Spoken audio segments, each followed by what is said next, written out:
Hello, Fearne Cotton. Hi, Robbie Williams. How are you? I'm really good. So I saw you about this time last year, actually, when we were allowed to stand in a room with lots of other people, because you were performing at a Radio 2 concert that we had, which again was very festively themed and wonderful. How are you doing without that part of your career in place, getting to stand on a stage and do your thing and have people scream at you? Um, well, I have been happily agoraphobic since about 1996 or 97, I would say. So, in 2006, I took 3 years off, erroneously thinking that I'd retired. So, and I didn't leave the house much. So I've got this. I'm sort of like an Olympian at this lockdown stuff. This is sort of like my normal life anyway.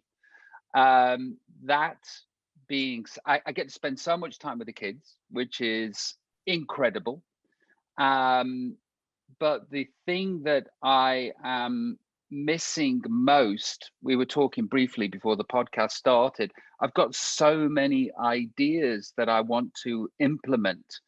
And there's sort of like a backlog of things that I want to do that I know will give me purpose, that I'm very, very excited about.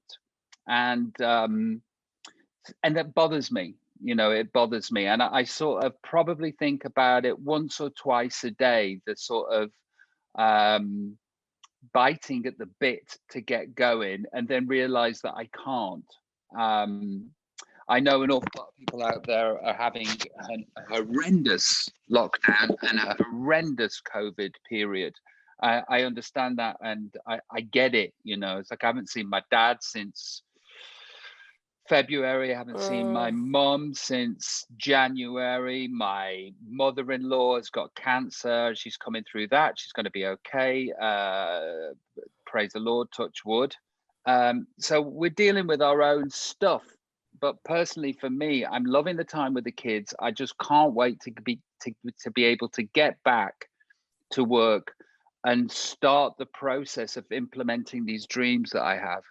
Yeah, it's frustrating for everybody, I think, on that level, not being able to do the stuff that we'd either set out initially to, or just have those ideas, those beginnings of ideas. Do you worry at all? Because I'm very similar to you in the fact that I love being at home. I'm most definitely a hermit. I always have been naturally inclined that way, but pushed myself to be otherwise. So this lockdown, again, I don't mind that element of not socializing, of not going out, because I don't really like doing that anyway. But I started to get worried last week. What if this is making that worse? What if after all of this I don't ever want to go anywhere, and I don't? And I think it's a fine line, isn't it, to get that balance, to feel okay that you're not completely retreating from life and hiding versus doing what feels intuitively right.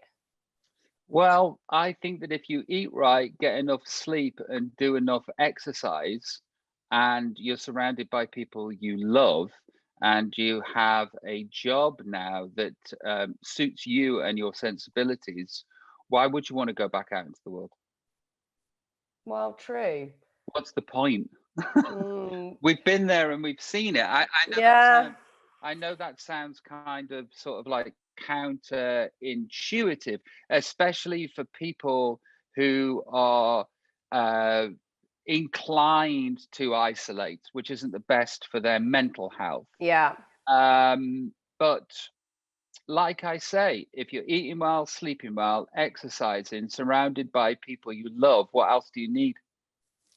Yeah, maybe I get too worried about outside influence. Everyone else seems to be just fine going out and socializing, and I worry that there's something wrong with me that I don't. But I think you're right. It's about keeping it simple. And if this pandemic has taught us anything, it's that. We just keep it simple, and hopefully that will stand you in good stead to deal with what's going on. Something that you were talking about earlier on, which is interesting. We have extrovert jobs, but little did we know that we were introverts. Yeah.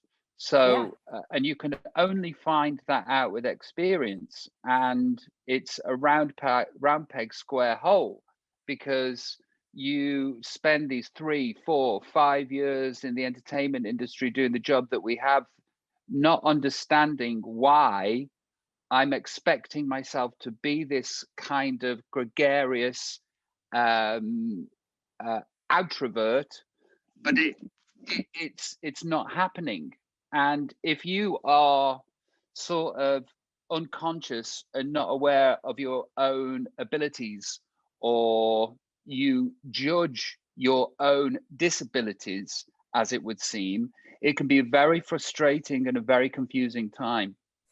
It's so interesting because I think many make the assumption that anybody doing a job in, you know, in your arena or what I do is instantly going to be an extrovert. And I think that was probably a later down the line discovery for me, that I'm absolutely an introvert. I love communicating, absolutely love it, but I don't love being in big crowds. I don't do well at parties, that sort of thing. And I think, you know, it's, you do discover that down the line. What part of you, when you are on a stage with loads of people screaming your name, singing your song lyrics back, what is that part of you? What do you need out of that transaction? What do you get out of that transaction? I'm still trying to figure out how to retain my energy in those circumstances. Yeah. And I'm 46, I'm middle-aged, I'm just about to be 47, and I still don't know how to do it. I don't know how to keep my energy for me and not release everything, because, you know, we are transmitters. We receive, and then we have an output. And that's from your relationship with your lover, or your children, or a stranger, or in my case, sometimes 80,000 people. And when it's 80,000 people, and then you have to do it the next night, and then you have to do it the night after that, and you have to repeat what you've just done and given and expect of yourself, then it is debilitating, which quite often is why I either end up in hospital or rehab after a tour, because I am useless at retaining my energy for me. Yeah, I'm exactly the same. I think that's how you decipher whether you are an introvert or an extrovert, is by going, right, extroverts usually feel they gather energy and momentum being in big crowds, whereas introverts feel absolutely drained. And I've certainly had those moments where, like after we did our first Happy Place festival a couple of summers ago, I was talking to all these beautiful people, and we were shaking hands and hugging and all that stuff we could do before COVID. And I ended up sort of, after 2 days of that, just staring at a wall going, oh my God, I don't know what to do. I'm just absolutely empty. Like I had nothing to give. And I think that's usually the time when you can discover, you know, which side of the coin you are, so to speak, with that one. Have you ever, this is something that I've asked myself a lot, you know, I've done loads of therapy over the years. I still love connecting with different healers and practitioners and whatnot. And I often try to root back to, I wonder why I've ended up in the public eye. And sometimes I've landed on the conclusion, you know, maybe I do still foolishly seek outside approval, validation, whatever. And then, like, maybe later down the line, I've also thought, well, maybe I had to go through all that to be at where I'm at now, to be able to talk about subjects that I deem seriously interesting and important to lots of people, to hopefully help in some small way. Have you asked yourself that question, and have you stumbled upon any answers? No, I haven't asked myself that question. I just know that from whenever I could remember remembering, that was going to be my path in life. My father won a TV show. He won his heat on a show called New Faces in 1974, and I grew up backstage. And if my father had been a policeman, I would have been a policeman. So there has been no left or right or thought about any other path in life. And I got extremely lucky. The school doors closed. I auditioned for Take That and I got in. And then I was given Willy Wonka's golden ticket, basically. And I understand the privilege of the position that I'm in. And I understand these incredible cards that I've been given in the game of life. and I'm just trying to play them the best way that I can. So I've never actually thought why I am where I am. I constantly think about why it makes me feel the way it makes me feel. But I just know that for this go around on the planet, I'm supposed to be doing this. And how does it make you feel? You know, is there one answer to that? Well, I didn't realize that when you sort of I spent so many years fighting against normality being taken away from me, and I spent so many years fighting against privacy being taken away from me, and I would have it would have served me better straight away, understanding, okay, this is my lot, and you have to make do and work with it, because as much as you push against it, the unhappier you will be. So it's weird. I've read Simon Cowell just said one line once, and it sort of changed my frame of how I think about things. And he just said, "Embrace the madness." And you know, that sort of. I come from Stoke. I love my hometown. Not being able to go there or go out straight away. You know, like when I was 17, people wanted to beat me up. Everywhere that I went, there was a contract out on me to kill me at one point. Oh my God. which I've never talked about. And instantly, my life was viewed through one filter, and then within a matter of 5, 6, 7 months, I've been catapulted to Mars on a spaceship, and I was expected to understand how to man that spaceship and make it land properly and take care of myself and be safe. And I just wasn't. So I can't remember where I was, but yeah, so I fought against. I wanted to return to normality. I wanted my cake and eat it, while still being able to fulfill what I presumed was going to be my destiny. And I didn't know that fighting against it was futile.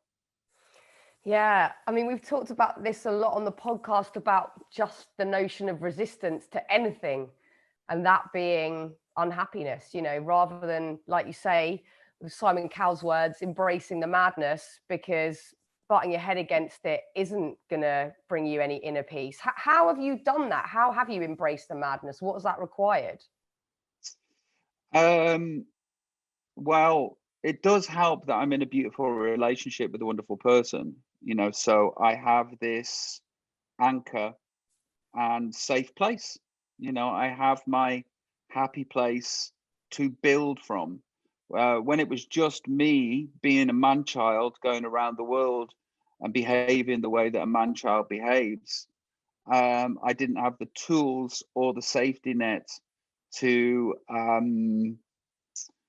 build a better life for myself. But once I got that sort of, it was funny because I got in a relationship with Ida, and then the press already had it written out, and then Ida Fields comes and saves Robbie Williams' life, and I was like, well, I'll go along with this. I'm not happy about that. I've done a lot of work on myself. Thank you very much.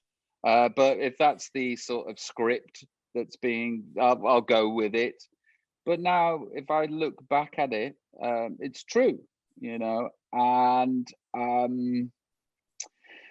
I was thinking about it before the podcast. You don't realize that something's wrong until it's too late. Do you know what I mean? With your life and with your mental health.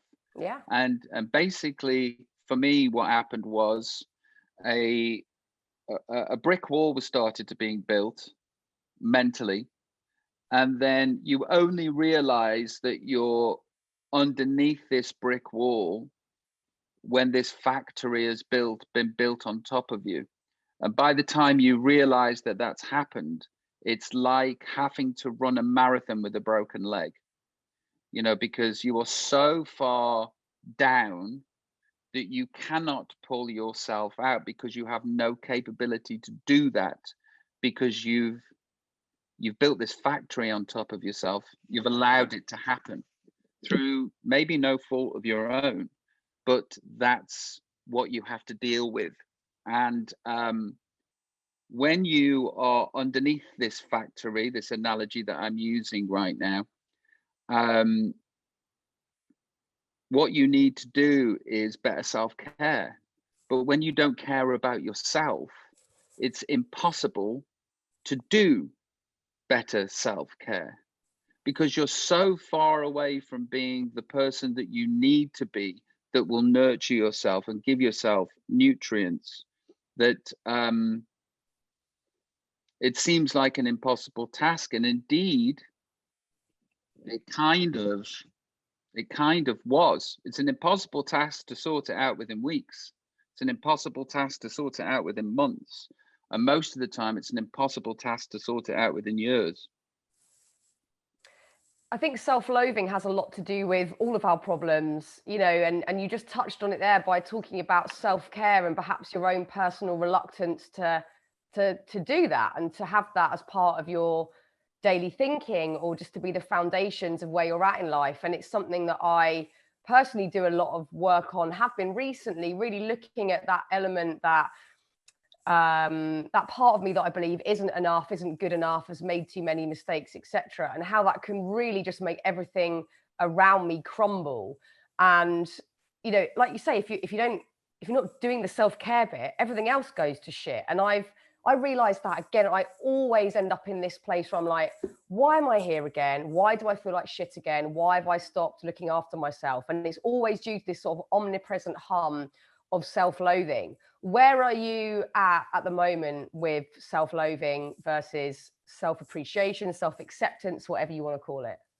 Well, I can remember writing this lyric, and it would probably be in 2011, 2012. And the lyric was, walking through the horizon, I find myself back here somehow. Because when you're 23, 24, 25, you think that when you're 34, 35, 36, 37, all of this depression, all of this self-loathing, all of this feeling uncomfortable in the world will disappear, and you will have had it sorted out. And then all of a sudden, I find myself actually walking through the horizon and realizing I didn't fix me. And then that's terrifying. Yeah. That's sort of like, well, I've done a bit of time on the planet now, and I have been mentally in pain for most of the second half of my life. What is this as good as it gets? Is this how it's going to be for the whole of my life? Am I going to be in turmoil? Am I going to feel this pain for the rest of my life? And I heard somebody say once, you spent the second 20 years of your life sorting out the first 20 years of your life. And I'm now 46. And I would say for the last 2 years, life's been really good. It's been really, really just good. And you know what the miracle is? And the miracle is that you just have a leveled playing surface, and that's it.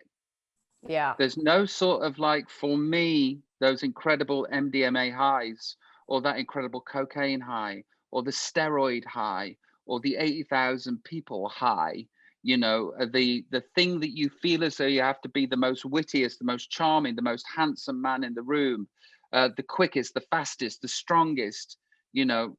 The secret is being content. Yeah. That's the secret. And then I've noticed the last couple of years, I'm content, and it's just a wonderful feeling to have. And I would say that most people aren't normal, but I would say that a lot of people start out feeling like this, just okay. Yeah. And just okay is the miracle.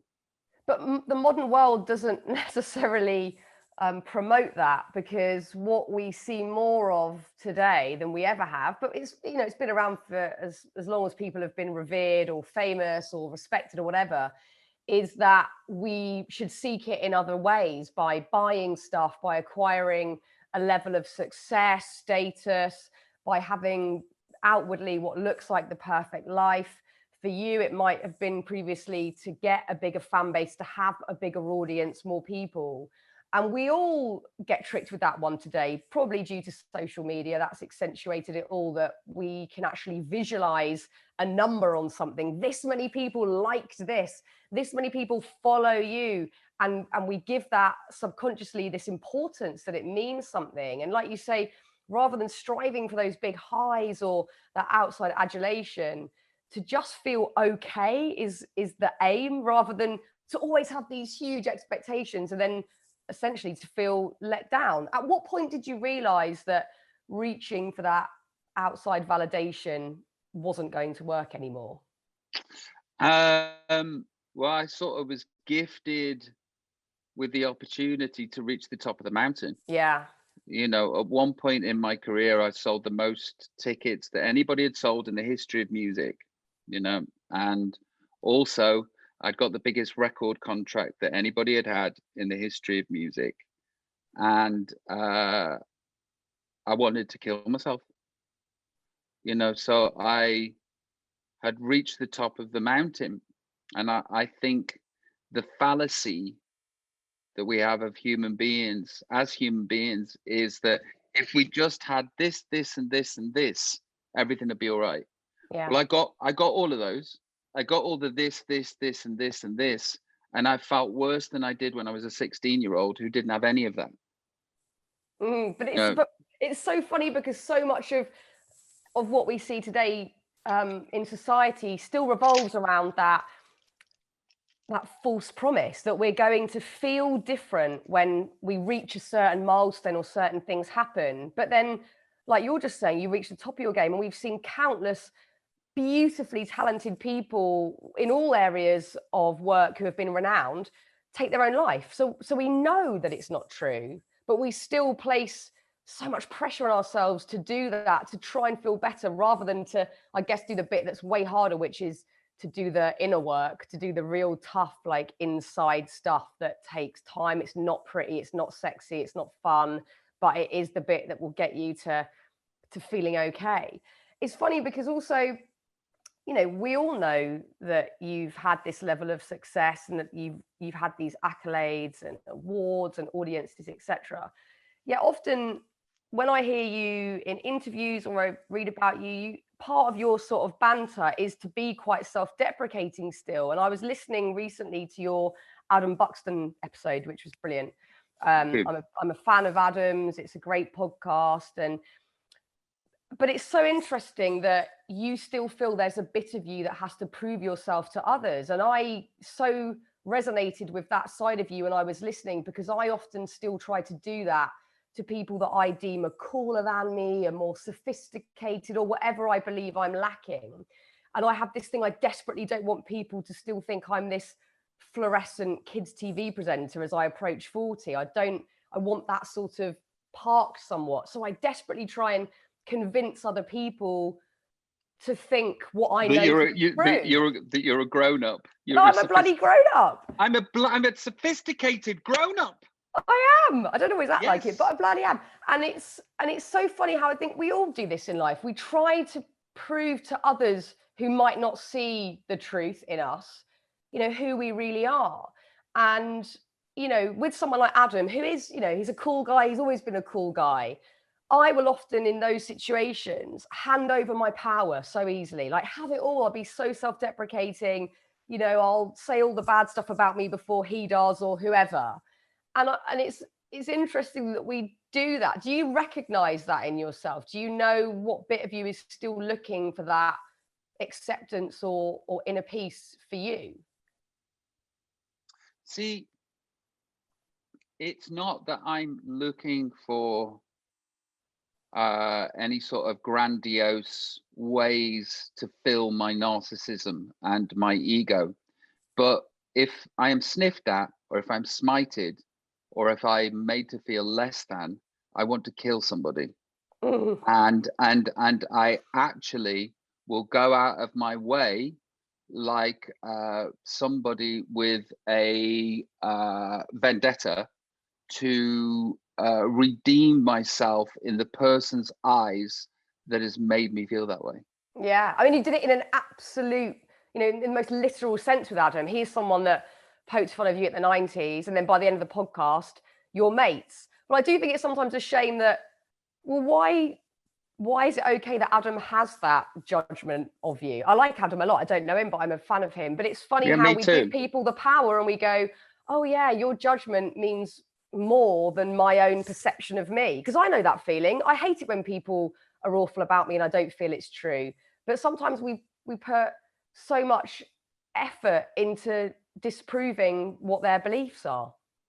Well, we, bless them, our parents that we spent the first 17, 18, 19, 20 years with did an absolute incredible job. But they also filled the computer with some broken stuff too. Yeah. So our very essence is, many ways, there is the reason why I'm so successful is because of my mother. The reason that I am so successful is because of my father. The reason that I am so broken is because of my mother and my father. And I've got 4 kids. I'm just about to do the same thing to them. Yeah. Oh God, isn't that a head fuck when you start thinking about that? This one kills me when I think about what bad habits and like negative shit am I passing on to them. Yeah. Scares the hell out of me. And we are, and we will, and we are unconscious, and we are children raising children. That's what struck me when Theodora arrived, was like, oh my God, I'm a child. Oh my God, so was my mom. Oh my God, so was my dad. And they just made it up. They're just making it up on a day-to-day basis. And I'm making it up on a day-to-day basis too. And you have more empathy. And when there are no children involved and you sort of raising a shitty fist, well, you should have, and then I didn't, and because of this, I didn't get the feeling that I needed, and you are a bad person for doing that. And then you realize, oh, I'm that. That's what I am. And but your parents are the government, and your parents are God, and your parents are the headmaster, and they are all of these people. But we are fundamentally flawed because we're humans, and humans are fundamentally flawed. I just hope that my children get to an understanding of that quicker than I did. I think they all will, because I think we're probably more communicative than our parents. I'm not dissing that generation whatsoever, because we all just do the best that we can. But I think culturally we are probably encouraged slightly more to have conversations and sort of look at these situations with a torch rather than ignore things and shove them under a rug. Do you look back at any eras of your life with any regret still, or do you feel you've made peace with your past, you've made peace with you at all the different ages? This again is a question that derives from personal experience, because more recently I've been doing some therapy where I look back at specifically me in my 20s, where I've at times at this age thought, God, I was foolish, I was naive, I was stupid in this situation, without any empathy, without any compassion. And that's not helpful to me today at all. So I'm trying to go back to that era of my life to have compassion, to tell that version of myself it is okay, etc. And I wonder how you feel about the very extreme situations you had at a young age, and if you've made peace with who you were then. Kind of have made peace, but I think the way that I see it is, I imagine Teddy being 24, or I imagine Charlie being 18, or I imagine Bo and Coco being 27 even. And I know how much compassion and empathy that I will have for them. Yeah. I've also, I've got a young man working for me and with me now for the last couple of years. His name's Leo, and he's my videographer. And I've known him since he was 22. He's now 25.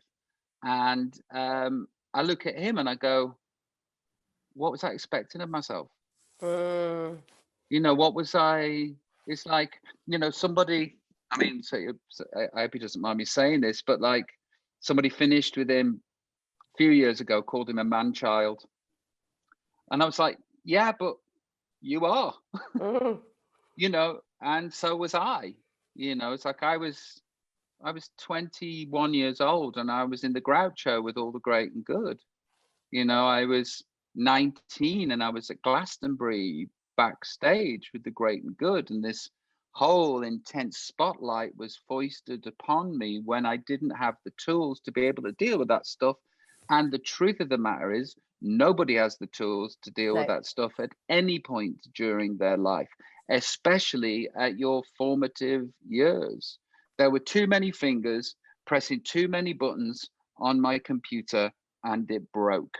And that has to be okay. And that is completely understandable. And if we are going to give compassion to ourselves at that age, think about your children and how compassionate you will be towards them.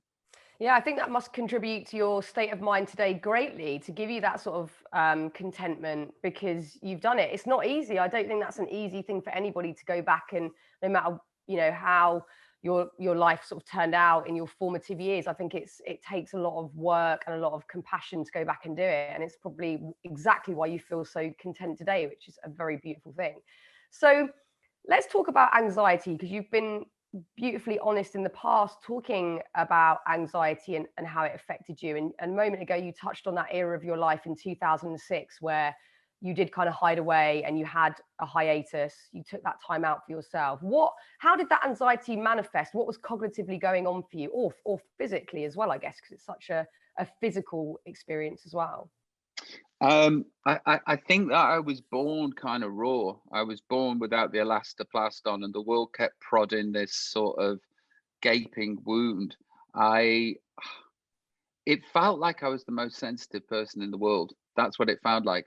And I don't say that with any sort of pride. At the time, it was just embarrassing that I was overwhelmed by, before I became famous, that person looking at me in a bad way, or that person shouting at me, or me not fitting into certain social circles and feeling like a geek, or feeling uncool. And it felt as though I had nothing to combat that stuff. And I guess that was the early signs of depression and anxiety, that I would feel tremendously less than, and things would make me cry, and I would feel embarrassed about it. It's sort of, I'd play football with some older lads, and one of them would shout at me, and I'd have to leave the pitch, and then I'd burst out into tears walking home by myself in this world of like, why am I so soft? Why am I crying? Why is this affecting me so much? And then I instantly being catapulted into a world where everybody will mirror back to you your deepest, darkest fears about yourself, and in black and white, or on the TV, or on the radio, or on the internet.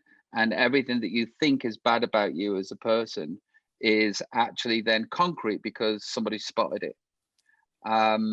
So that, mixed with the toxicity of fame and what that actually does to somebody that's not comfortable meeting strangers anyway, is being forced to meet strangers 20 to 30 times a day. Those strangers want to talk to you and they want to take something from you too. And basically, you feel embarrassed that you can't handle that. You feel sad that you can't give everybody what they want all of the time. And then you feel sad because if you don't, people judge you badly. So you're in a no-win situation where you're kind of, please don't hate me. Just I a lyric I wrote, "Please be gentle, I'm still learning," is like, please don't hate me. It's just that I've got really, really bad anxiety, and you're a stranger, and the thing that triggers my anxiety is having to be social with strangers. Yeah. You know, and to this day, that is still like a bone of contention for me, until I sort of gave in and just, you know, normalcy was taken away. And it's one of those things too where, you know, so celebrities moaning, that's like, this is just how this affected me mentally, is like, I can't cope with it, so I'm not going to go out. Yeah. And that's basically what happened in 2006. The paparazzi, the press, people, you know, it kind of, that level of fame that I once had was the equivalent of having a drone follow you 24 hours a day that was reporting everything to the world. And you know, so I went away for 3 years, and the spotlight, the intense spotlight that shone on me, moved away. And when I came out of my cave and tried to recreate what I had before, at least with performance, it was very, very difficult to do. It didn't feel natural anymore. And in fact, it took me a good 5 years to find my place on stage again. But that's understandable, that if your computer is being overloaded, something's got to give. And the something that's got to give will be, if you're slightly anxious, you're going to be incredibly anxious. If you're slightly prone to depression, you're going to be incredibly depressed. It's just all simple maths. And so where are you at with the anxiety today? Like, how does it take shape? You know, does it ever go into panic? I get panic attacks. That's something I'm still working on at the moment. I've talked about it a ton on the podcast, but there's something that usually arrive at night, which is really fun. Does it tip into that, or are you able to manage it? Have you got tools and things that you keep in place to keep it so you can sort of live alongside it? Well, first of all, I eat really well. I sleep really, really well, and I do exercise, and I don't touch drugs, and I don't drink. So that's vital for me to cope as a human being. Just I have to do that. And that's enough to manage it. It is enough to manage it. Plus, I take anxiety medication, so right, you know, that helps. and the anxiety medication works. I have no plans coming off it. You know, I think people sometimes feel shameful that they have to take medicine, or they don't like the fact that there might be some sort of poison in their system. And it's up to the individual, like, without a doubt. I was on antidepressants for a short while, maybe 6 months at one point, and it was integral that I had that. I think of it as sort of mental time out to then get my shit together, to think, right, well, what else can I put in place now? I've got a little bit more energy and clarity to look at what will work long term. But if that is medication, again, that is fine. I think no one should judge anyone on any of that. I don't think there should be any judgment around anyone's personal choice with how you cope. I think the judgment on that is incredibly dangerous. Terribly so. It's awful. Because I know there was judgment from certain quarters when I was considering taking antidepressants or anti-anxiety tablets. And we are not doctors, and I'm not suggesting anybody should take them or shouldn't. But I suggest people have that outlook too, because the thing is about, for you going on antidepressants for those 6 months, it's putting the sleeping policeman in outside the school before the kids run over, not after the kids run over. Do you know what I mean? Yeah. The speed bump is like, let's put the speed bump in now before the kid gets knocked over. You've got to do what feels right to you in that moment, and that is only down to the individual to decide. And there just shouldn't be any judgment around it at all. Agreed. Where are you? Well, what are your thoughts on spirituality? Is that part of your sort of infrastructure to keep you feeling content, to keep you feeling well? I know that you've obviously got a real open mind when it comes to the supernatural, and you've talked prolifically about all sorts of really interesting things, whether it be UFOs or energies or whatever. What are your beliefs around that? It's quite a personal question maybe, but I just wondered. Before the podcast I was thinking about, going back to my school and giving a chat about what is possible in life. And especially where I'm from, we don't exist. We're caught in between two TV companies. There's the Birmingham TV company and the Manchester TV company, and we sort of fall down the sofa, and so we're not represented. So we have this psychology as we don't exist, and we can't achieve big things, and big things happen to other people. And I had this whole thing in my head that I'd go and tell them about this and how important it is to dream big and go out there and fulfill these desires and have purpose and and then I thought, well, simply you can just go within and be content. That's the truth of the matter. I'm still not there. I know that meditation is the key. I know that mantras and chanting, and it's an inside job, and still everything that I long for and want to achieve is outside of myself. Yeah, it's a paradox, I think, that we all deal with on a daily basis if we're willing to do a bit of self-inventory and look within. I certainly feel like I oscillate between, I'll speak to some brilliant mind who's a healer or a thought leader or whatever, and get so much from it and feel so buzzed for a couple of hours, and then all of a sudden, I'm late for the school run or something else goes down and it all goes to shit. And I think I definitely want to feel more and more grounded in the cool stuff that I'm learning and the endless possibilities of well, that's because it's human nature. Human nature to take yourself away from the place that you need to be. It's kind of like that when you go and do stuff for UNICEF, or when you go into Sri Lanka, Mozambique, Mexico, Russia. You go and do these things and you go, I'm changed forever, and oh my God, I'm so lucky, and how can I possibly be so selfish?